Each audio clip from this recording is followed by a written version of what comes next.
اللہ نے آخرت کو کس سے تعبیر فرمایا؟ کل. یا ایھا الذین آمنوا اتقوا اللہ، اے ایمان والو اللہ سے ڈرو. ولتنظر نفس ما قدمت لغد، اور دیکھو کل کے لیے کیا تیاری کی. کل کل جیسے کل سر پہ ہے، آخرت سر پہ، آخرت سر پہ. موت کے بعد یا جنت یا جہنم، تیسری کوئی جگہ نہیں بھائی.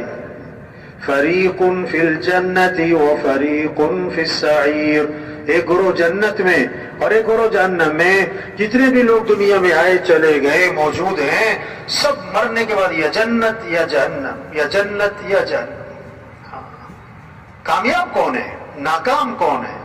اللہ نے فیصلہ فرمایا، ہمارے پر نہیں چھوڑا. کامیاب کون ہے؟ فمن زحزح عن النار وادخل الجنت فقد فاز، جو جہنم سے بچا لیا گیا اور جنت میں داخل کر دیا گیا، یہ کامیاب ہو گیا. یہ کامیابی. دنیا کا بادشاہ تھا، مر کے جہنم میں گیا، ناکام ہے. دنیا کا فقیر تھا، مر کے جنت میں گیا، کامیاب ہے. 10 کنال کے بنگلے میں زندگی گزاری، مر کے جہنم، ناکام ہے. 2 مرلے کے گھر میں زندگی گزاری، مر کے جنت، یہ کامیاب ہے. سائیکل پہ زندگی گزاری، مر کے جنت، کامیاب ہے. جہاز پہ زندگی گزاری، مر کے جہنم، ناکام ہے.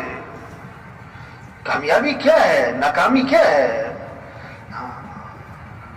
اللہ نے باتیں صاف فرمائی ہیں. اب ساری دنیا کے انسان جہنم سے بچ جائیں اور ساری دنیا کے انسان جنت میں چلے جائیں، اس لیے اللہ نے انبیاء علیہ السلام کو بھیجا ہے.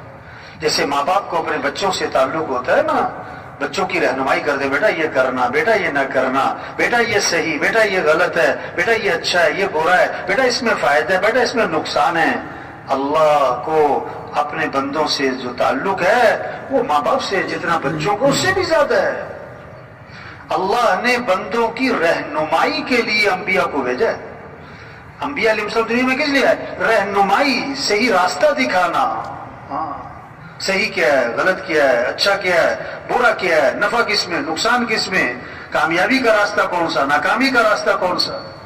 انبیاء علیہ السلام انسانوں کی رہنمائی کے لیے آئے، صحیح راستہ دکھانے کے لیے آئے. اب قیامت تک کوئی نبی، بولو بھائی، حضرت محمد مصطفیٰ صلی اللہ علیہ وسلم آخری نبی ہیں، آپ کے بعد کوئی نبی نہیں آئے.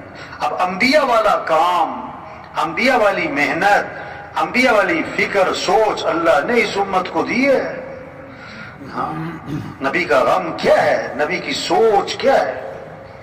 حضرت عائشہ رضی اللہ عنہا نے دیکھا کہ حضرت حضور صلی اللہ علیہ وسلم بہت خوش ہیں، بہت خوش ہیں. عرض کی اللہ کے رسول میرے لیے دعا فرما.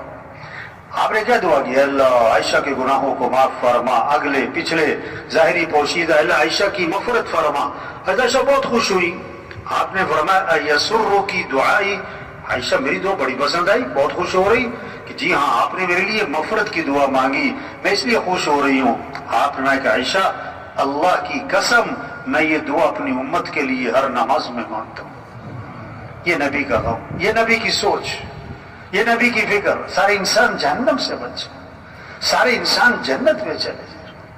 ہاں تبلیغ میں کیا کہہ رہے ہیں؟ یہ مجمع کس لیے، یہ اجتماع کس لیے، یہ تبلیغ، یہ چلہ، بھئی یہ سروزہ، بھئی اجتماع میں آؤ گئے، بھئی یہ کیا کہہ رہے ہیں؟ کہ ہم اپنی حیثیت کو پہچانیں، ہم اپنی ذمہ داری کو پہچانیں، ہم اپنی زندگی کے مقصد کو پہچانیں. ہم دنیا میں کس لیے آئے؟ ظلم کسے کہتے ہیں؟ ظلم کہتے ہیں وضع الشیء فی غیر محلی، جو چیز جہاں کے لیے بنائی گئی وہاں نہ لگانا، یہ ہے ظلم. یہ جان، یہ مال، یہ وقت، یہ زندگی، یہ صحت، یہ طاقت، یہ استعداد، یہ قوت جو بھی ہے اللہ نے دی کس لیے؟ اللہ کے دین کے پھیلانے پر لگاتے، اللہ کے کلمے کو دنیا میں بلند کرنے پر لگاتے، انسانیت کی ہدایت کی فکر کر. وہ صلاحیت کہاں لگ گئی؟ وہ مال کمانے پر. مال کا عجیب بات، بہت عجیب بات. کیا؟ جس کے پاس پیسے نہیں ہیں نا وہ پیسہ کمانے میں لگا ہوا ہے، اور جس کے پاس پیسے ہیں وہ بھی پیسہ کمانے میں لگا ہوا ہے. کیسی عجیب بات ہے. اور اس کے پاس بہت زیادہ پیسے ہیں نا وہ بھی پیسہ کمانے میں لگا ہوا ہے. کھا رہے ہیں کس لیے؟ کمانے کے لیے. کما رہے ہیں کس لیے؟ کھانے کے لیے. آدمی 30-40 سال جو ہے نا جان لگا دیتا ہے، جان لگا دیتا ہے مال کمانے پر، پھر اگلے 20-25 سال مال لگا دیتا ہے جان بچانے پر۔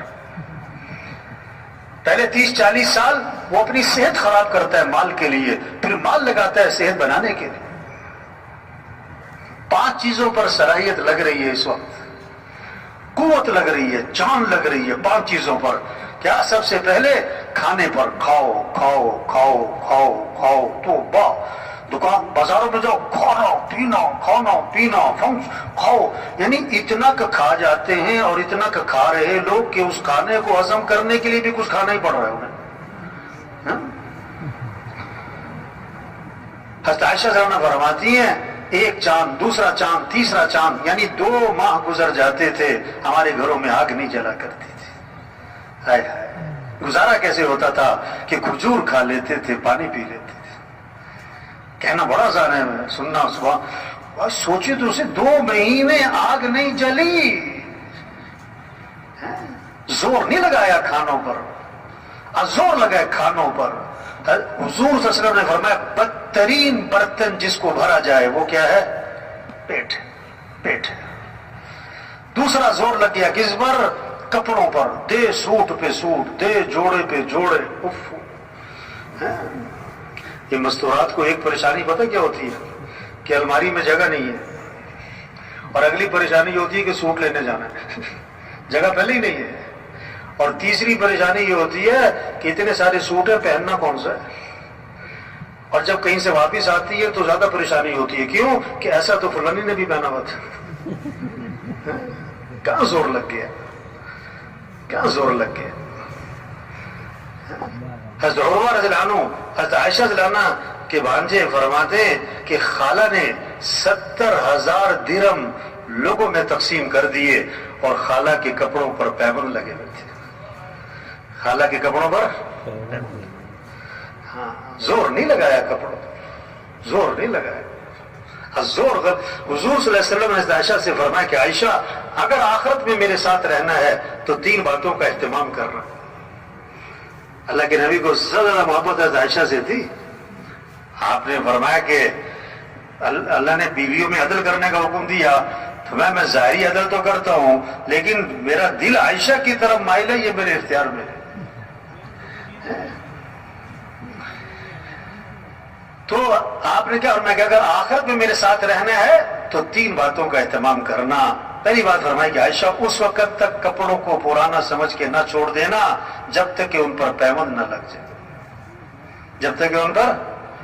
دوسری بات فرمائی کہ عائشہ مالداروں کے پاس بیٹھنے سے اپنے آپ کو بچانا، کیونکہ آدمی کے اندر مال کی بھی طمع اور ہرس اور لالچ اور دوڑ میں لگ جاتا ہے۔ اور تیسری بات فرمائی کہ عائشہ دنیا سے اتنا توشہ لینا جو ایک مسافر کے لیے کافی ہوتا ہے، زیادہ لمبے چوڑے چکر میں نہ پڑ جائے۔ تو زور غلط جگہ لگ رہا ہے، کیا؟ کھانوں پر، دوسرا کپڑوں پر، تیسرا زور لگ گیا کس پر؟ تعمیرات پر، مکانوں پر۔ آپ صلی اللہ علیہ وسلم نے فرمایا کہ جب آدمی کے مال میں برکت نہیں رہا کرتی تو تعمیرات پر لگا کرتا ہے۔ اذا لم یبارک فی مال العبد یجعلہ فی الماء والطین، جب برکت نہیں تو تعمیرات پہ مال لگتا ہے۔ قیامت کی نشانی بتائی، یتطاولون فی البنیان، اونچی اونچی عمارتیں، بڑے بڑے پلازے، کہ یہ قیامت کی نشانی۔ ایک صحابی نے ذرا اونچا مکان بنا لیا، حضور صلی اللہ علیہ وسلم نے ان کے سلام کا جواب نہیں دیا۔ فرمایا یہ کس کا ہے، یہ مکان کس کا ہے؟ کہ جی فلاں کا ہے۔